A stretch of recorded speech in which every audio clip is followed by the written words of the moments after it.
Good afternoon, welcome. It gives me a great pleasure to spend this afternoon with you. Thank you very much to our friends at ISKCON Santon. Thank you to each and every one of you for showing up today. I want to ask Balaram that later on I'm going to ask for a little bit of screen sharing ability. I'd like to take us through a little exercise towards the end, so please pay attention and I'll call upon you for that. Can I ask, how many of you are married? Go to the chat box and type in M if you are married. Are you married? Who's married? M for married, S for single. Who's married and who's single? M for married, S for single. Simone, are you married? Ganesh and Akash, Rahilwell, Barita, Tokaloko, and then Rita. M for married, S for single. Come on, show up, man. Thank you very much. Thank you for your M's and S's. Who of you engaged? Go E if you are engaged. Are you engaged? Who's engaged? Anybody engaged? We've got Daksha married. We've got Shanil single. We've got Sadhu Sangha married. Dokoloho married. And then Amrita married. Lots of married people showing up here today for some mind power, for some sacred mental space. Thank you very much for sharing. Folks, wherever you are in the world right now, in your Krishna consciousness, in your life, in your health, and in your money, everybody's challenged. Challenged emotionally, challenged spiritually, challenged intellectually, challenged with the confines of COVID-19. Never in our lives did we expect that we will be so confronted. And even though we have the highest philosophy, and we have the highest practice, and we have the highest prema, still we're challenged. And we have to accept and understand that we're in the material world, and that's part of the challenge. And as you find yourself in this material world, today I'd like to help you get clear about how you could reframe your thinking so that you can be inspired, motivated, come hell or high water, so that you can be inspired by your spiritual master, Srila Prabhupada, the devotees, and by your deity, by your Ishtadeva that gives you that spiritual nourishment and upliftment. Because if you have a job, if you have a job, you have pressure, you have stress, you have targets. If you're married, hey, single people, listen, if you're married, you have stress, you have pressure, you have targets. You have to buy saris for Rath Yatra. You got to buy jewelry for the wedding. You got to take care of the Devotees, the kurtas, the boga. And if you're a girl, if you're a mata, you got to take care of the home, the kids. Sometimes your husband's a little boy and you got to take care of him too. So whether you're married or whether you're single, we all have to deal with the consistent challenges that are thrown to us to life. So when these challenges come, A, we should not be surprised by them. And B, we should be equipped so we can handle them. So don't think that it's going to be easy for anyone. I want you to think that everybody's going to face some level of difficulty. Everybody's going to face some level of challenge. What I'd like to do is help you and take you through a beautiful process and a journey that will get you there. And let's start off by understanding this thing called the mind. Oh Lord, what a scary, scary thing is this thing called the mind. You've heard it before, it's your best friend, it's your worst enemy. But more than that, what are the practical things that you could do so you could dominate your thinking, dominate your mind, and not be a victim of it? So let's start off with His Divine Grace, Srila Prabhupada, Srimad Bhagavatam, Canto 4, Chapter 29, Text 68. And I'm going to go straight to the translation. And in that translation, it says, the mind of the living entity continues to exist in various modes or various gross bodies and according to one's desires. For sense gratification, the mind records different thoughts. Just hear that. Depending on your level of desire for sense gratification, your mind registers and remembers recording different thoughts. In the mind, these appear together at different combinations. Therefore, these images appear sometimes as things never seen or heard before. Srila Prabhupada goes on to a beautiful purport. And in that purport, he talks about how the mind is material. It is not spiritual. You're the spirit soul. Paramatma sits along your soul, which is you, Jiva. So you're pure Jiva. And that's the level of purity. And then you have this infiltration of this thing called the mind. And the mind is material. It is not spiritual. And because it is material, by exposure to the modes of nature, it will take on that form. The mind in Sudha Sattva will be good. The mind in Tejas will be different. So you must understand that whatever state of the mind that you expose it to that degree, will you enhance your consciousness or lower your consciousness? So in the mode of ignorance, in the mode of goodness, in the mode of passion, whatever you feed the mind is what the mind's going to feed you back. So bear in mind that people, the yogis, have tried countless mind controlling exercise, and the mind is like the wind, man. Who can control the wind? It's flickering this way, that way, because it has no control. But the acharyas have said that if you can engage in devotional service, if you can embrace the holy name, if you can embrace the lotus feet of the spiritual master, if you could become an active agent, servant, participant to Srila Prabhupada's ISKCON movement, and if you commit your heart, body, soul, and your mind, you can transcend the mind. Because right now, the mind is beating us up every day. It's living in the past, thinking about the history and problems you've had, or it's living in the future, worried about what may happen, what could happen, what will happen, what may not happen. And then in the present, it is distracting you, taking you off course. Think about this. I want you to think about that one negative thought that you suffer from. It may be, I'm not good enough. My parents raised me to think that I'm not good enough. Maybe it is devotees are bad. Maybe it is managers are negative. Maybe it is, all the gurus in ISKCON fall down. Whatever that limiting belief or thought is, I want you to identify one of those that you experience on a regular basis. Now that's a thought. And why do I want to start with this thought? Because thoughts are real forces, my friends. As a man thinketh, so is he. So what you think, what you believe, what you conceive is definitely what you're going to achieve. So if you have a negative thought about a person, about yourself, about a belief, about a society, about a race, about a country, about a planet, whatever that belief is, your mind is going to find justification all the time to prove it right. Did you hear that? Your mind is so clever that if you have a position of belief, it will only find justifications to prove that you are right. Now, what if you are wrong? Your mind will still find ways to justify that you are right. So stay with me. Your mind is going to either serve you or it's going to slave you. Serve or slave. For the uncontrolled mind, you're a slave. You wake up in the morning. Unless you have regulated behavior, you wake up in the morning and the mind goes, it's too cold, it's too early, I'm too hungry, I'm too bored. I'd rather be at the cinema, I'd rather be at the movies, I'd rather be shopping, I'd rather be on vacation in warm Mauritius right now on a beautiful beach. The mind will take you off track when you should be getting up in the morning. Now, why does the mind do that? It does that because the mind is a pleasure-seeking organism. Think about this for a moment. You're listening to Maharaja's class, and then you get a WhatsApp on your phone, and you pick up your phone and you read the WhatsApp, right? A controlled mind will stop there. The uncontrolled mind will go to Facebook. Hey, what's happening? Scroll, scroll, scroll. If you're guilty of scrolling, give me a Hare Krishna in the chat box. Give me an HK if you're a scroller. If you're a scroller on the socials, give me an HK on the chat box. Let's see who's a scroller on the chat box.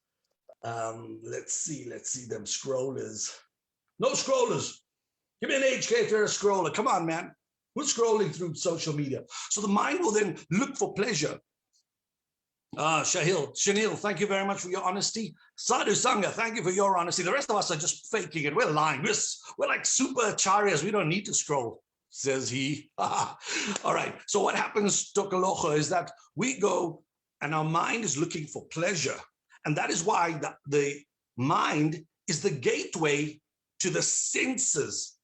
The mind is a gateway to the senses because the mind formulates these concepts and ideas that is being fed by media, social media, your upbringing, your society, your parents, the belief systems, the thoughts that come into your world become real to you because they've been impressed upon your consciousness. As a child growing up, you didn't have a choice to decide if these people are good or bad. You didn't get a choice to decide if this is good for you or bad for you. These were superimposed upon you, and therefore you've become who you are. But even in the state of conditioning, because that's where we are, we're conditioned living entities in the material world. So you didn't have a choice in who you've become, but by virtue of you being here, I want you to think about that one negative thought that you have. And could you imagine where it started? Who was it who told you this? There's a couple of them I remember growing up. Maybe you have your own list. All rich people are thieves. They don't pay taxes. They take the government for a ride. They take people for a ride. They steal. They wash money. All rich people are thieves. Here's another one. All Indians are shopkeepers. Come on, man. Who of you own a shop? And I think probably 80% of the people on this call is a shopkeeper, right? But the world has this belief that Indians are shopkeepers. By the way, you may have heard this joke. And if you didn't, just laugh along. So I do a lot of work in the corporate world. And you know that the Afrikaners are rugby players. The English are typically cricket. Generalizations galore, but you get what I mean. So I was asked this question, Vinesh, why are there no rugby players? I said, bro, have you looked at the calves of an Indian man? Have you looked at the chest and the arms of we were raised to be accountants. We were raised to be doctors. We were raised to be IT specialists. We're not meant to play rugby. So then they say, but what? I've never seen an Indian Olympic swimmer. I said, no, you haven't, and you won't. And then I asked him in return, have you ever seen an Indian at the Soccer World Cup? And he said, no, to think I've not. And I said, well, actually, my friends, that's because every time we get a corner, we set up a shop. I hope you found that funny. The point I'm driving here is that we have these belief systems that we've adopted from our family and our friends and our communities. And now we have opinions. And these opinions sometimes are founded and unfounded. Let's talk about those opinions that you may have of yourself. Most people go with, I'm not good enough. I don't have enough self-esteem. I have no self-confidence. I can't do this. 16 rounds is difficult. Being a vegetarian is difficult. Attending all these festivals, Nirjali Kadisi is impossible. All these limitations that we've placed on ourselves, either consciously or unconsciously. Now, I want to challenge those limiting thoughts and beliefs that drive your behavior. And I want to ask you, when you got initiated, if you are initiated, or when you started practicing Krishna consciousness, you made a decision. And decisions shape our destiny because decisions become actions, and your actions become habits, and your habits become your destiny. So if you want to change your destiny, you have to change your decisions. So from a belief system, from a thought system, what are you thinking? Are you thinking it's tough out there in the material world? You're absolutely right. But if you frame that it's impossible, it's always going to be impossible to you, because whatever you believe, you'll achieve. A great guy, his name is Henry Ford. He said, whether you think you can or think you can't, you're absolutely right. So make a decision right now. I'm challenging you, whatever that limiting thought belief is about spiritual practice, your spiritual master, Srila Prabhupada, the ISKCON movement, management, he or she don't like us. Those people from that Namahata don't like people from our Namahata. It is all BS. In the final analysis, this is a zero-sum game and you're going to lose. So let's not play little, let's play big, and let's start dealing in reality. In reality, my friends, you and I have a wonderful opportunity because you and I made a decision to practice Krishna consciousness because we are committed to achieving the highest result of success. You know, in the material world, making money is successful, being famous is successful, having beauty makes you successful, living in a beautiful home makes you successful. Hey, those mean nothing in the grand scheme of time. How many bodies, how many homes, how many husbands, wives, how many millions? You've all been a gazillionaire in your previous lifetimes. We've made a decision that we want to go become servants of the servants of our Lord, Radha Shama Sundar. And we do that by today making a decision to master the mind rather to be enslaved by it. Most people are enslaved by the mind, and that's why the mind goes from Facebook to YouTube, from YouTube to Twitter, from Twitter to Netflix, from Netflix to Instagram, and you haven't left your seat in the last 3 hours. 3 hours of life wasted. But here's what's important, because by your association with matter, the mind takes on matter consciousness. If you're watching Instagram or YouTube, or you're on social media and you're consuming negativity, politics, corruption, crime, crisis, you're going to live in fear for the rest of your life. And I'm not saying those are not real. I'm not asking you to abandon reality. I'm saying choose your consumption, my friends. Choose what you consume, choose who you associate with, choose what you listen to, choose what you watch. Otherwise, at midnight, it's like your front door being open at midnight and 3 strangers walk into your home, passion, ignorance, and goodness. And you don't know how the night's going to end, because your mind should be open to work. But if it's too open, like a parachute, it only works when it's open. When it's too open, you've given up control of your mind. And masters of their mind don't part with the control of their mind. We want to master the mind so that we don't let strangers into our consciousness to tell us how bad it is. You know why people love the news? Because we love hearing about other people's problems. It's so sad. I wish there were a news channel that says, Gaudiya Vaishnavi, back home, back to Godhead, initiated today by a spiritual master, preaching in Russia, taking over the United Arab Emirates, South Africa, first Christian conscious country in the world. Imagine the power of the spiritual vibration compared to the material one. So if you want to change your destination, you have to change your decisions. If you want to change your destination, you have to change your decision. So you have to make a decision today that I'm not going to be a servant to my mind. I'm going to be a master to my mind.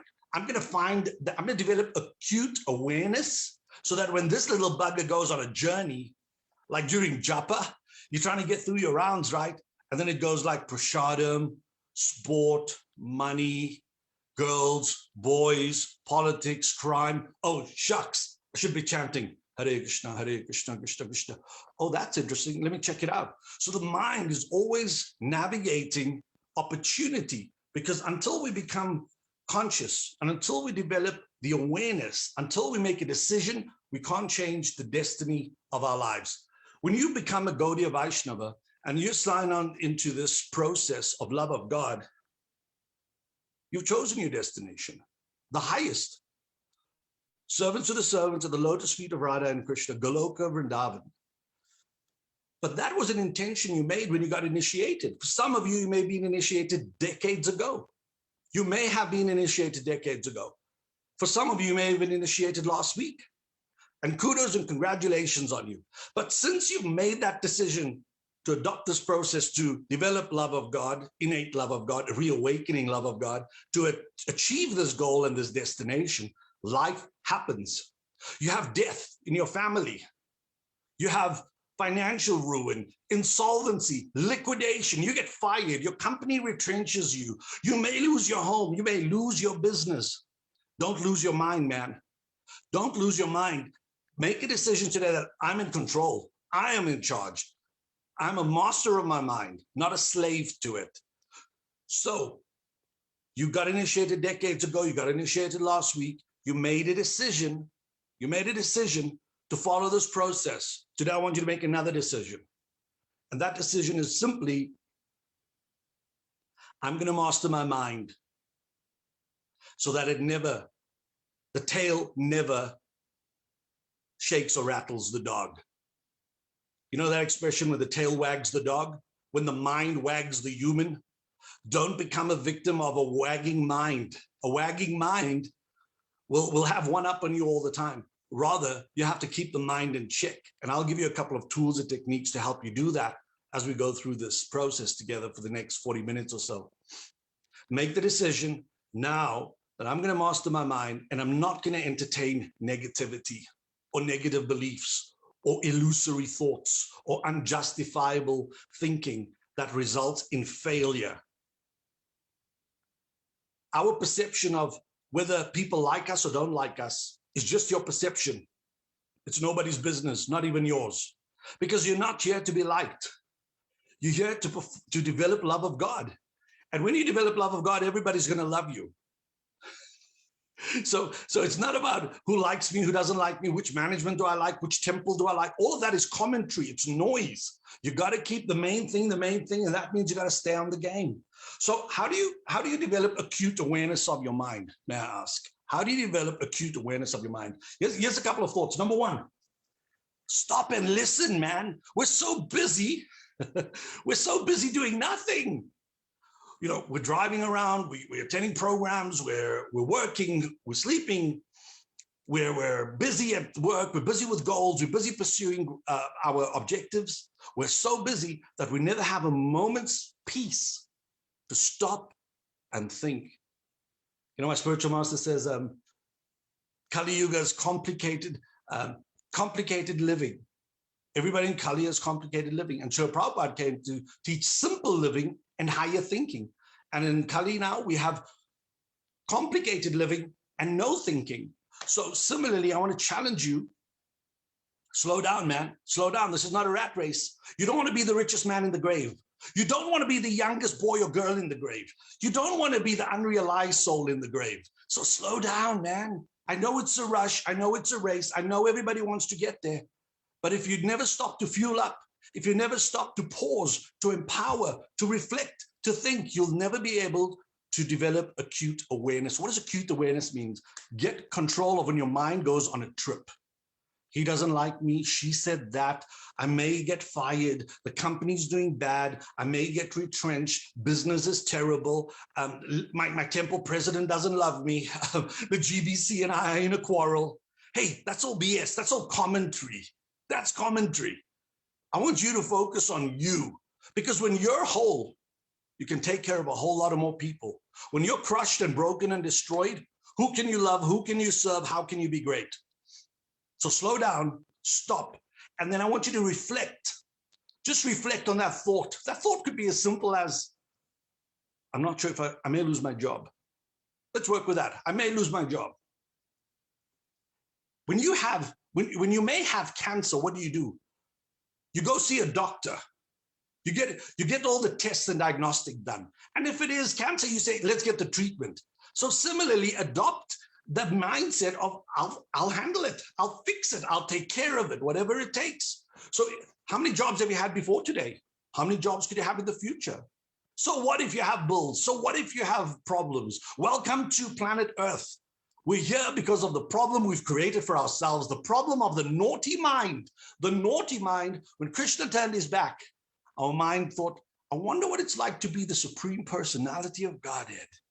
And in that moment, your mind sent you down a spiral, and boom, here we are, the place of problems, compared to the spiritual bliss of singing, dancing, and feasting, serving the devotees in Shiv and Davadam, serving the Lord's lotus feet.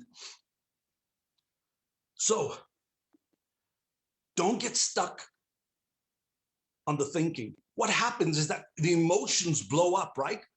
So people have small problems, but they overthink it. And what happens in your brain is that you have this thing called neuroplasticity, and neuroscientists will tell you that if you have one thought, lay it with another and another and another and another, and now you have an unshakable thought.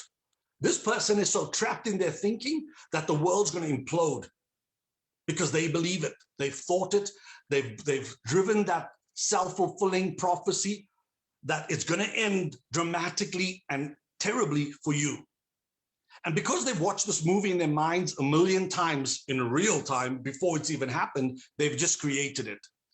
So by developing acute awareness, when the thought comes, I want you to snatch it, and then I want you to break that thought down and understand that that thought is there to cheat you. Unless the thought takes you to spiritual realization, the thought is there to cheat you. Cheat you by distracting you from the goal of life. You're in a distance. We all go to Durban Rath Yatra, right? And maybe we will go soon. So if you're on your way to Durban Rath Yatra and you get a call from your mom and says, while you're driving, will you stop in Benoni and pick me up some biryani? And then after you do that, you drive home and deliver the biryani to mom. And then as you hit the road back to the N3 to Durban, you get a call from your sister that says, on the way, you mind stopping in the Wilgers or in Moy River, I've got a friend there who needs your help. Or on your way, will you please stop in Drakensberg and deliver this? Pick that up. How long will you serve the mind when you should be at Durban Rath Yatra? When you should get in your car and drive straight to the destination? So these thoughts, this thinking, this mindset that oppresses you, that makes you feel worthless, crappy, unloved, unfulfilled, threatened, are unreal. They're unreal. And I'll tell you why, because we create reality all the time. We created our reality when we left the spiritual world. And now that we're here, we're also creating our reality. So let's take control of our minds. And how are we going to do that? By setting in place mind control exercises. So everybody on this call has a set of those beautiful beads, right? Those japa beads. And when you're chanting, the mind will go, prashadam, money, problems, family, health, whoops, japa. And then in Kali Yuga, WhatsApp, Facebook, LinkedIn, Twitter, Instagram, whoop, pull the mind back. So what happens is that we've got to understand that the mind is flickering. And because it's flickering, you're always going to have to pull it back. But when you pull it back, understand that bhajans, class, japa, all of these are opportunities where you can engage your mind, soak your mind, your consciousness in the highest truth.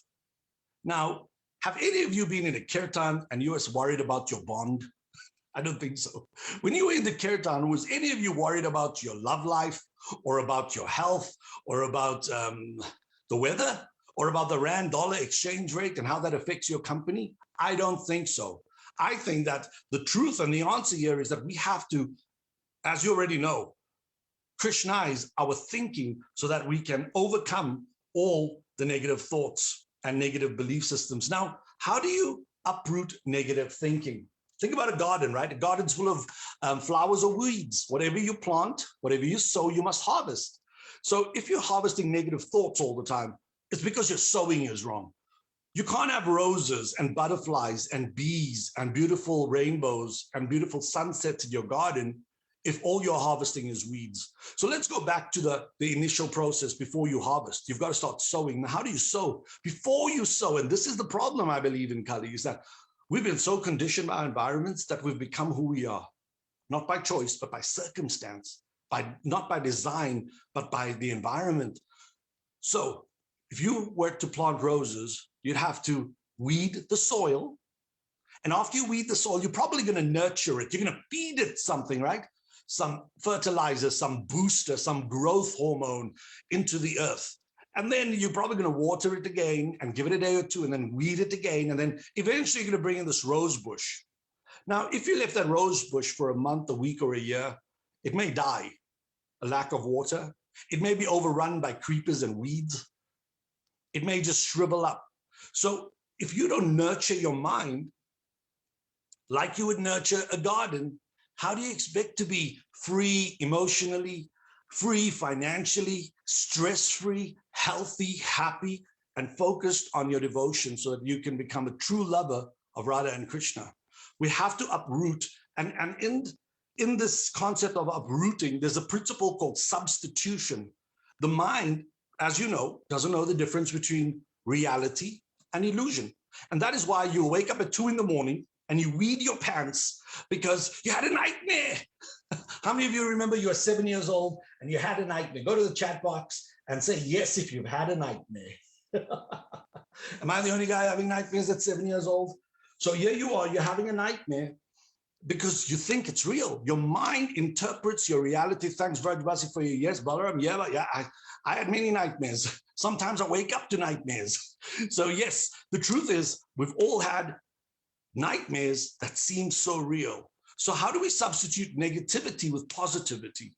Is you've got to acknowledge that this is not real, because fear is a false emotion. Fear is meant to keep you alive. Fear is meant to make sure when you cross the road, there's no oncoming traffic left or right. Fear is meant to make sure that when you approach a traffic light, that your windows are closed, and because your sunroof is closed, so that the predators can't penetrate the car and steal from you. We are all programmed with fear in our limbic brain with one objective: to keep you safe. Now, if you think about fear in the sense a million years ago, if we assume that there were dinosaurs on this planet, they had to fear, humans had to fear dinosaurs, flying animals, predators, snakes. They lived in fear because they had predators. We live in a far more civilized society and there are no predators. So the brain now looks for new fears and it looks to find what are the things that I can scare these folks with. So it'll give you self-imposed negativity. People end up not taking responsibility for their minds and their mental health and wellness. And please don't get me wrong, I'm not talking about you having a bad day. There are people who have a bad day and that's life. But there are people who go into massive health challenges and those people need professional help. Please don't get me wrong. If you have a massive health challenge, call it depression, bipolar depression, call it schizophrenia, or any one of those, you need medical and clinical assistance to help you overcome those. I'm talking about the average Joe, you and I, who's going through life trying to become better Vaishnavas so that we can uproot the negativity of thinking and belief and behavior so that we can create the service opportunities that develop love and bliss, because that's what we want. So imagine substitution thinking. You have a negative thought. It says you're not good enough. Now imagine you substitute the very opposite of that. And you went, well, actually, I'm a great cook. They can't wait for Sunday programs when this Mata comes along and she stirs that magical spoon. Or I'm actually a honorable person. My word is my bond. I'm actually a good guy. Or I'm a great father. I provide and protect them and I give love. I'm a great mother because I serve my kids wholeheartedly with love. So don't believe this thought, Haratna Leka, the great cook, all goes to you. So don't get caught by this negativity, because if you believe it and you consume it, hey, that's on you. What you can do is you can uproot it, you can replace it with something positive to go, hey, I'm actually a great cook, I'm a great mother, I'm a great father, I'm a great employee, I'm a great devotee, I'm a great disciple. Now, we're not talking about you boosting your ego. I'm asking you to be honest and truthful with yourself from a place of honesty and integrity to replace those negative beliefs. Next, how do you reference what is good and what is bad?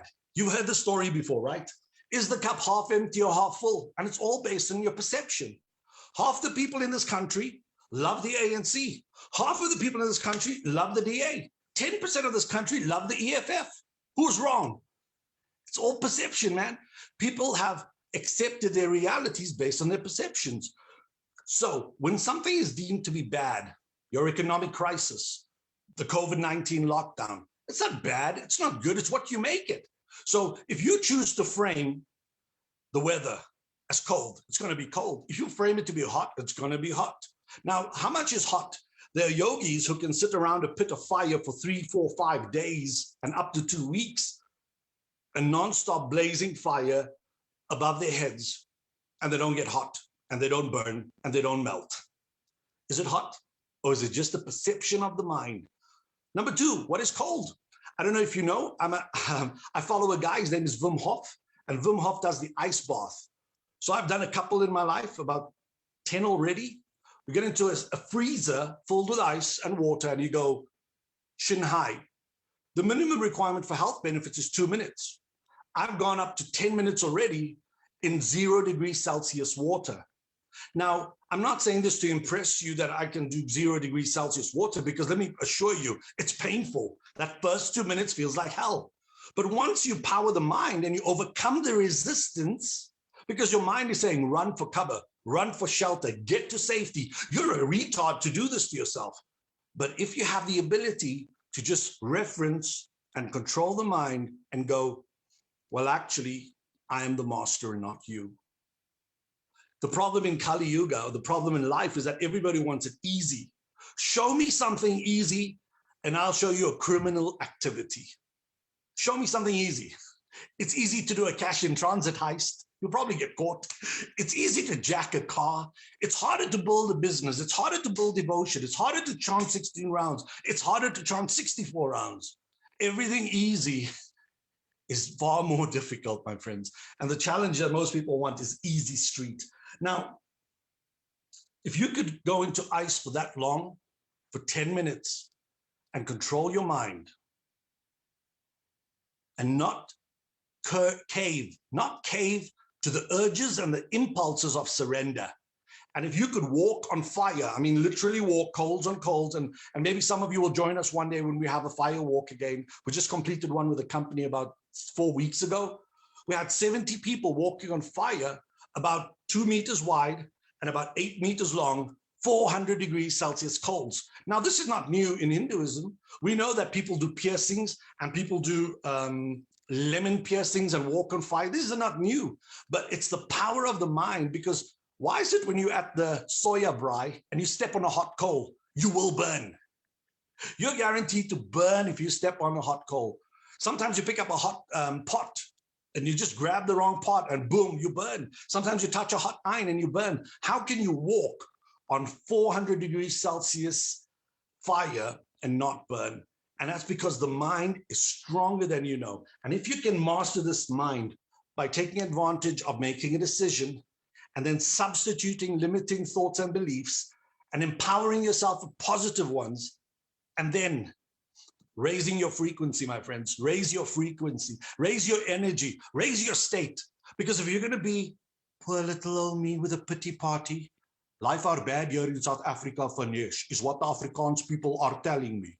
And then when I go to Durban, I say, hey, times are tough, man. EFF is taking all the jobs.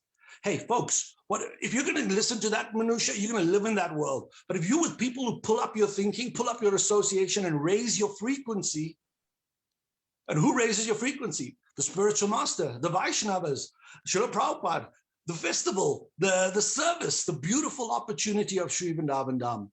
You raise your association. I want to ask you, in the 6 exchanges among Vaishnavas, one of them is exchanging and sharing your mind. Do any of you share your mind with someone really brutally, honestly? And I mean, of course, in a high trust relationship, because the unedited mind will never be made public. We'd be embarrassed if we had to share our minds with someone. Do you have someone with who? Do you have someone with who you share your thinking, your thoughts, your limitations with, who can help raise your frequency? Go yes if you have a friend in the devotee circles who is your peer, to whom you reveal your mind. Because if you're not revealing your mind because you're embarrassed, you're cooking up a stew for disaster within yourself. You're giving yourself cancer, because when you have a limitation and you go, I have this vice, I hate it, but I have this vice. I do this, I like that, I don't enjoy this, blah, blah, whatever that is. If you have that vice and you're never able to share it, because the problem shared is a problem halved. If you could approach your friend, your sister, your brother, your god sister, your god brother, and say, hey man, I'm challenged. And of course, this is someone senior to you, somebody who's got a little bit more vision, somebody who's got a bigger understanding, somebody who's got better practice, somebody who operates at a higher frequency than you. And they could pull you up out of that problem through a process. It's not enough to go to the Bhajan Mela and the Kirtan Mela and sing, and the heart is not revealed in trust and confidence. We have to share, because that's how we can release. In Christianity, there's a beautiful saying, and I don't know it verbatim, but it says that the devil lives in the lie, or in the detail that we hide from the world, that dirty little secret, that dirty little truth. We should rather free ourselves and say, hey man, I've got a problem. You know, that's what I love about the AA. My name is Vinesh Maharaj, and I'm an alcoholic. The fact that you own that you've taken responsibility of it, now you're at that pinnacle point of saying, I'm ready to change it. So until you reveal your mind, you're just going to carry this burden upon your shoulders. So I want to challenge you, associate with devotees who are greater than you. Associate with people who will raise your thinking and your belief. Associate with people who bring out the best in you. You know, there's a quote that goes, don't go where you tolerate it, go where you celebrate it. And that's true, but I think, thank you, Vrajvasi, I'm a prasadaholic, right? He's eating his way back to Godhead. And while that is a very noble task, young man, I'm not sure what it's doing for your body and for your seva. So congratulations, thank you for sharing. So I want to ask you again, can I ask you to be honest with yourself for a moment? What is that one negative thought you have about devotees, the spiritual master, your god sister, god brother, the person you don't like, the person you don't trust. What is that one thing that you'd like to banish from your belief system today? Is it chanting 16 rounds is difficult? Is it they don't like me? Or I don't want to associate with them because ... Or do you have a superiority complex? I'm so better than them, Vinesh. I'm so better than them, Prabhu. They're so fallen. What is that one thing that you can identify that you're going to work on for the rest of this week? So whenever that thought comes in about that person, you reframe it. You know what reframe? So let's take a frame. If you think about a photo frame, and we have lots of them in ISKCON, we are frame collectors. You have a frame, and imagine this frame has burnt edges because it's this person you don't like. Just imagine that for a moment. Somebody you had a disagreement with, an argument with, a fight with, and it has this burnt edges on it. And now I want you to just think for a moment, how can I reframe this person? And maybe in my mind, offer my obeisances to them. I'd like you to, for a moment, close your eyes, put your hands together. And I want you to visualize that person who you've had a disagreement with. Devotee or non-devotee, doesn't matter. That person who you just don't get on with.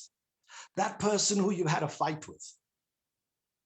Just close your eyes and breathe in humility for a moment.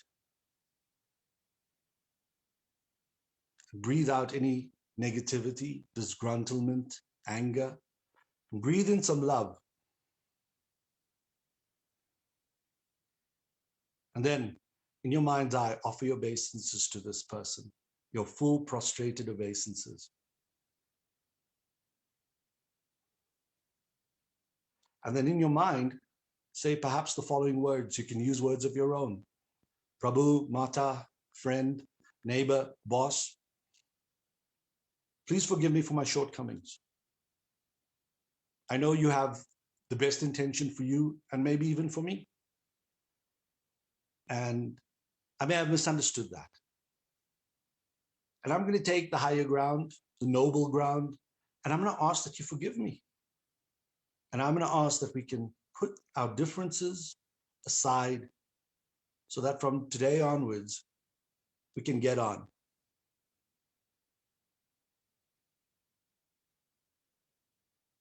If you've done this exercise, who of you feels better letting go of some stuff? Who's let go of some stuff? Go yes in the chat box if you've let go of some stuff. Has anybody done the exercise besides the Prashadaholic? Hey, Prashadam, I'm so sorry. Forgive me. Who else has done the exercise? Come on, man. You didn't come here to watch, did you? Hey, thank you, Ananamrita. Thank you, Chanel. Thank you, Simone. You didn't come to watch, I hope. Thank you, Sadhu Sangha. I want to just move on quickly, and I want to ask you before we wrap up in a few minutes. And I want to remind you that the realities of life, employment, unemployment, financial trauma, job security, health, death, these are real threats, don't get me wrong, but you can't control them. A madman tries to control the wind. You can't control the wind. What you can control is this one thing and one thing only. It's your devotional service. You control nothing else, my friend. The sun rises because the sun rises, not because of you and me. The earth rotates because the earth rotates, not because of you and me. The moon shines upon fruit and vegetables and makes them tasty. It's not because of us. We're here to become purified and to become pure so that we can actually enter the transcendental pastimes of Radhashama Sundar. So the one thing you control in your destiny when you made that decision is, how do I enhance and improve my devotional service? So here's a thought I want to give you. At night, when you go to bed at night, how do you purify your consciousness? Because so many of us work 8-hour days, 10-hour days, 12-hour days, depends what you do. So many of us have a job or go to school or university. So our time is limited. If you're sleeping at 8 hours a day, traveling for 2 or 3 a day, your time is limited. But imagine if you made your sleep time devotional time. One of the tricks is to empower yourself by purifying your mind and your consciousness by playing the holy names, japa, bhajan, kirtan, talks by your spiritual master while you sleep. Because even when you're asleep, your ears and your heart hear. So if you could just practice this of allowing yourself the opportunity to hear more, to purify more, to become clearer, and to be committed to that destination, you'll find that with time, by association of the holy name, the sadhus, that the mind becomes a little bit more peaceful.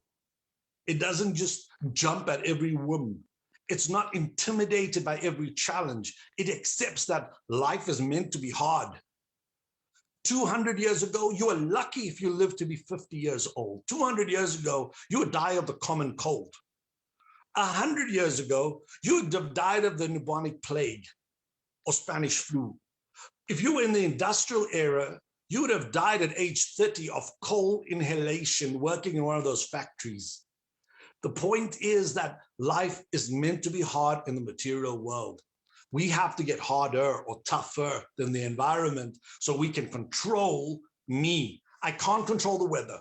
I can't control the US dollar rand exchange rate. I can't control the price of petrol. I can't control employment. I can't control anything. All I can control is me and how I react and respond to what happens in and around me. When we take that responsibility for me, hey man, you're already liberated on so many levels. Now you can cut out all the BS and you can focus on yourself, your devotion, your practice, your purification, so that you can develop higher and higher levels of love, so that you can become more of an instrument and more of a servant to your spiritual master, Srila Prabhupada, and the greater ISKCON movement. So for you to do that, I want to challenge you to take action every day, to identify these limiting thoughts and beliefs that keep you trapped and feeling unworthy. You know, the Christians say that you're made in the image of God. So we know that quantitatively and qualitatively, we are God-like, but we are many relative to Krishna, the Supreme. We may have the qualities of Krishna, but not in the quantities. He's the Supreme. So if we're made in the image of Krishna, you have everything you need and more. And what you don't need, what you don't have, the Lord provides. What you don't have, your spiritual master provides. The intelligence, the wisdom, the ability to transcend this world and go back to Godhead. So challenge yourself to appreciate yourself. Start with you. Hey, your life is not so bad. It's not a write-off, man. If you think your life's a write-off, then you're in trouble. You need to come spend some time with me. But if you believe that you're in control of your life, or at least your Sangha and your japa and your devotion, you have hope. Most people have to go to the bar down the road, buy some drugs, go pick up some prostitutes, get so obliterated emotionally, mentally, that they forget the pain of life. And Christian consciousness, we're so truthful that life is painful. And if you haven't experienced pain yet, you will. And when pain comes, you've got to be ready. You've got to be resilient. You've got to be strong. You've got to be committed to stay the course, because Kali and Maya comes in so many ways to distract you, to take you off course, to steal you away to another show, to another program, another activity, because the mind is always looking for new, exciting, invigorating levels of entertainment. Get tough, get strong, stay focused on what's important and meaningful to you. I'd like to stop here for a moment, and if there are any questions, I'd like to take them now, and then we'll do a 10-minute exercise together. Are there any questions, young devotees, boys and girls? Anybody got any thoughts, any questions, any comments, any criticism? Bring it on, man. I'm here, I'm yours. Go, go, go. Any thoughts?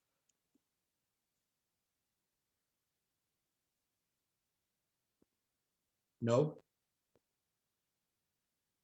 All right. Balaram, would you be so kind? I need to share screen, young man, on my other device, and I see I don't have the ability to share screen. Will you please give me the ability to share screen? I'd like to do a quick exercise. It's quite beautiful. It's not traditional, but it's something that I believe will give you some inspiration and some insight on how you could reframe and reference so that you can step up, stand up and fight back, push against the system so that you can achieve love of God. So, Balaram, I'm here on a second device. I still cannot share screen. Are you able to help me, young man? We're working on it, Prabhu. Give me a second. Thank you, man. Hey, on a score of 1 to 10, 1 being you suck, on a 10, this was life-changing or insightful. Could you give me a score from 1 to 10? How did you enjoy your session thus far today? On a score of 1 to 10. 1, Prem, stick to your job. And 10 was like, hey, man, this is really, really insightful and helpful, and it can help me. Thank you very much, Chandravanda Radha. Hare Krishna, very powerful, inspiring. Thank you very much. Yeah, thank you. Rajavasini, thank you. I hear you. I appreciate you. Thank you for your feedback.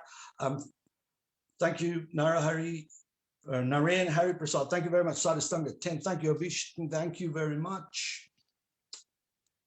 Hey, I've got so much more to share with you, but right now, Priya, what does Priya say?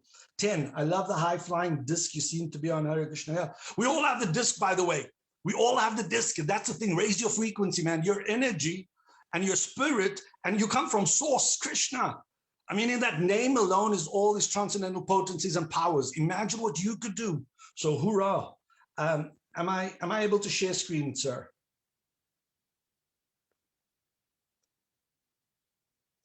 Here we go. We're going to do a little exercise. It's going to seem a little strange. It's not compulsory, but I do want you to. Let me pause that.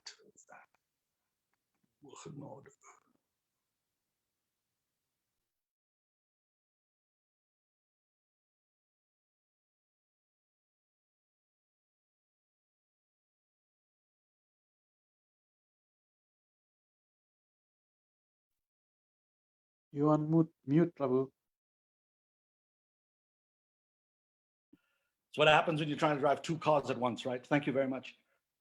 So what I was saying is that this is a practice that I conduct, and it's not compulsory. For those of you who'd like to do it, I would encourage you to do it. It's very beautiful. It's very inspiring.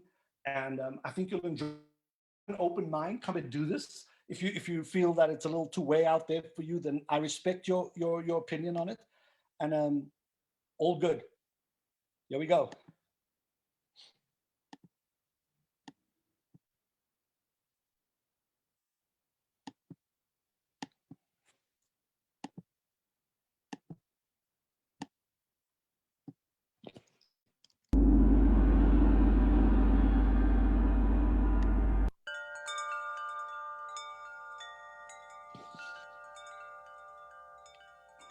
All right. I'd like you to close your eyes and take in a deep breath.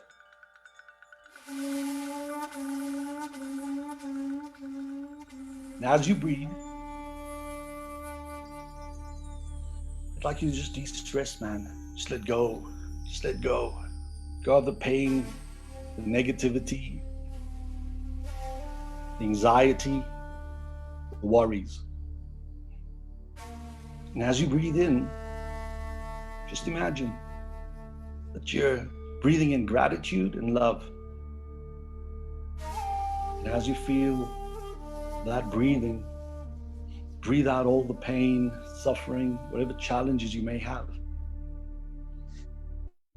And now, I'd love for you to take your right hand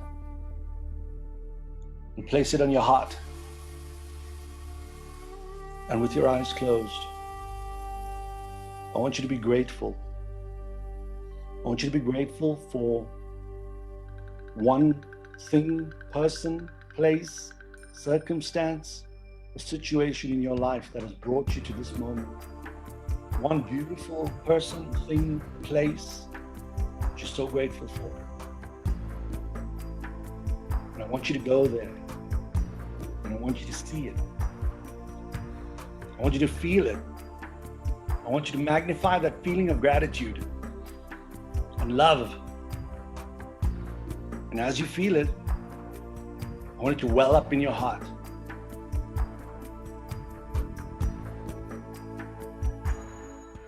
And then gently let that feeling subside and let that memory fade away. And next, I want you to think of a time, place, situation, circumstance that's changed your life. It changed the destiny of your life. It may be your initiation, maybe a spiritual master. It may be your first trip to Sri Vrindavan. What is that one place that you're so deeply, deeply grateful for? Go there now.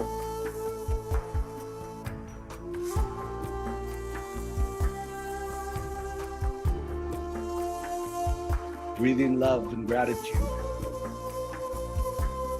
You're so blessed for this person, this place, this situation. Life's a blessing. And gently just release that.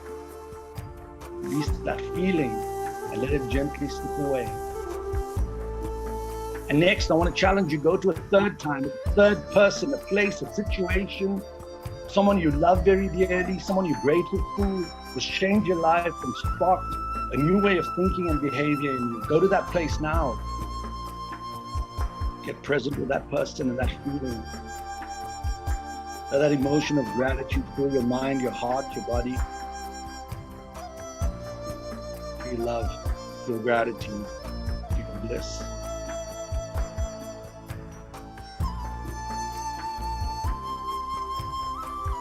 And now just gently release that thought and that feeling. And now I want you to think of 3 goals, one at a time, 3 goals that you're going to see in your mind's eye as it's already accomplished. It may be your initiation, that you're going to be initiated. It may be your visit to Sri Vrindavan Dham, to Krishna Balaram Mandir. It may be to go and see your most beautiful, beloved Radha Raman Deity. It may be being with your spiritual master on tour, at festivals. Whatever that is for you, just close your eyes for a moment, with your hand on your chest. Go to that moment and see yourself there. Right now, I'm in Krishna Balaram Mandir. Where are you?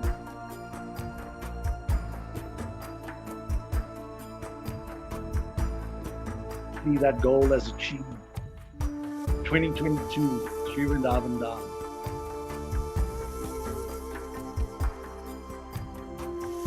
What does it sound like? What does it feel like? Let your heart full. Let your mind full. Let the certainty outweigh any doubt.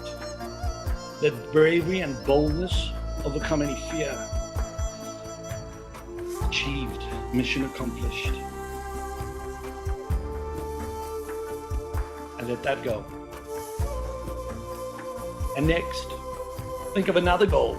Perhaps controlling your mind, controlling your diet, controlling your health, controlling your relationships.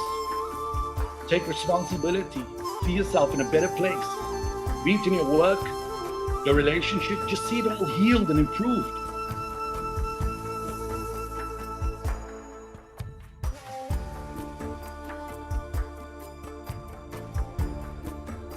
See yourself giving love, receiving love, being a force for good.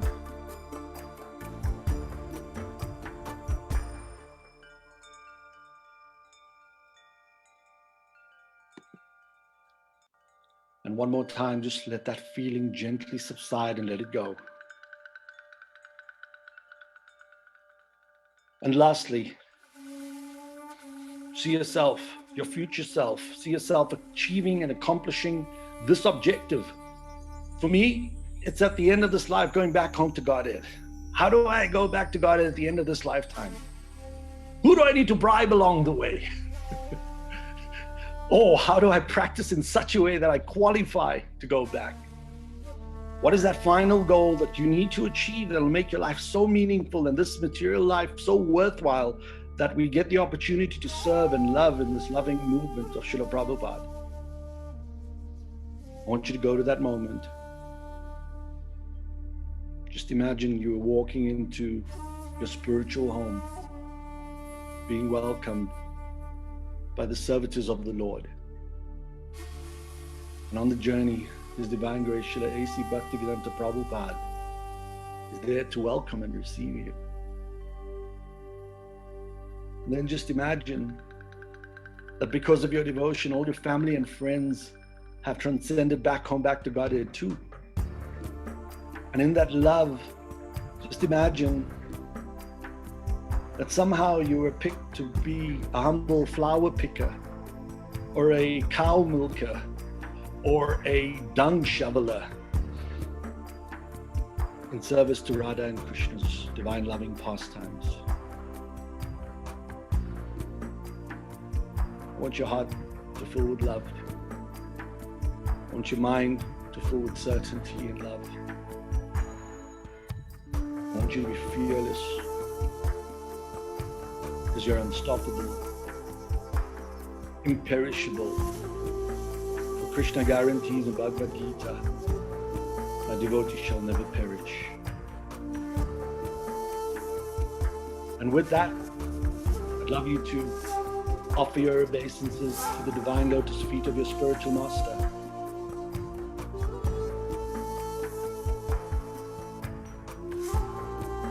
And then, His Divine Grace Srila A.C. Bhaktivedanta Prabhupada, without whom none of us would be here.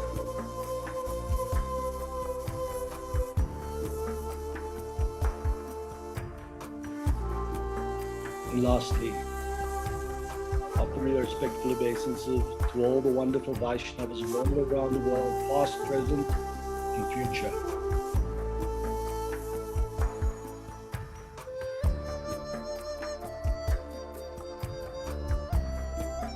Thank you very much. When you're ready,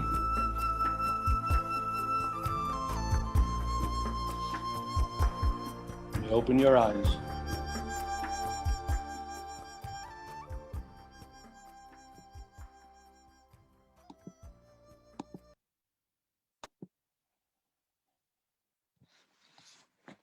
Hey, Hare Krishna. Thank you very much, everybody. Thank you for the opportunity to be of some service to you. I hope you feel inspired, motivated, and reframed. And I trust that you will continue to practice, even with challenge, even with difficulty. Whatever it takes, man, whatever it takes. We've got this one lifetime, let's make it count. Are there any questions?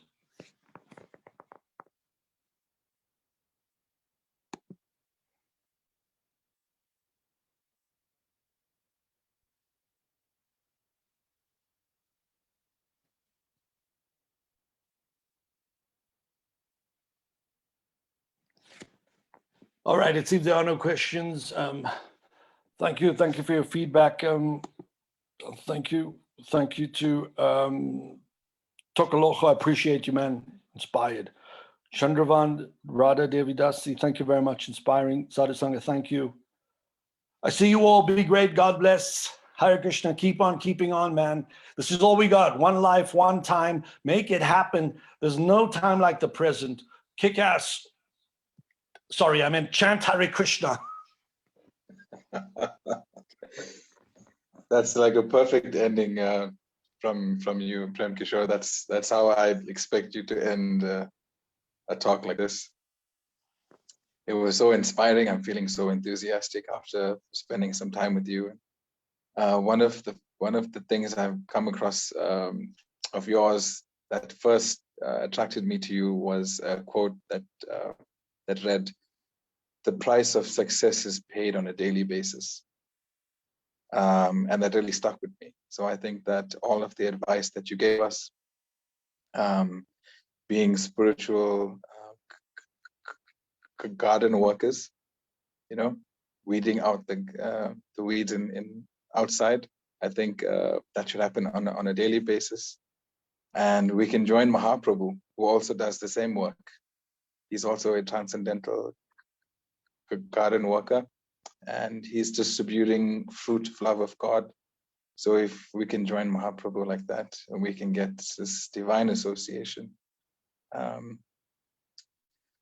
One last announcement before we close the session. From next week onwards, we will have a 1-month seminar by a devotee from the UK named Akrura Prabhu. Very, very exalted devotee. More details will be shared about the seminar. But until then, take care, and hope you have a warm and safe weekend. Yes, Prabhu. Just one last thought I want to part before you knock me out is Balaram Prabhu raises a beautiful quote. It says, success is paid upfront and every day in advance. But I want to finish the quote for him because the sutra is always growing, right? So yeah. The mantra goes like this: pay the price today so you can pay any price in the future. Sacrifice now, samadhi later. Pay the price today. Hare Krishna. Jai. Another gem from Prema Kishore Prabhu. Thank you very much, Prabhu, for giving us your time. And we really hope that you can join us again very soon with another one of your innovative and exciting presentations. Until next week, everyone have a lovely week ahead. Be safe, keep warm, and chant Hare Krishna and be happy. Hari Hari Bol.